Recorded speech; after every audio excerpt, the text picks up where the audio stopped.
Assalamualaikum warahmatullahi wabarakatuh.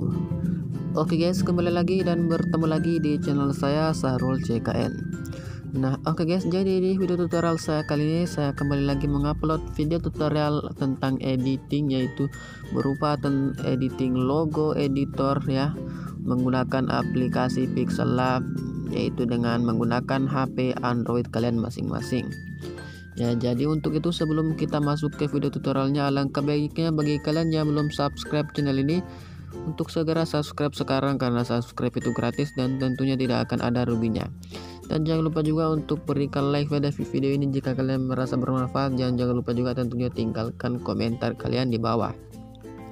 Oke, tanpa lama-lama tanpa basa-basi, langsung aja kita masuk ke video tutorialnya.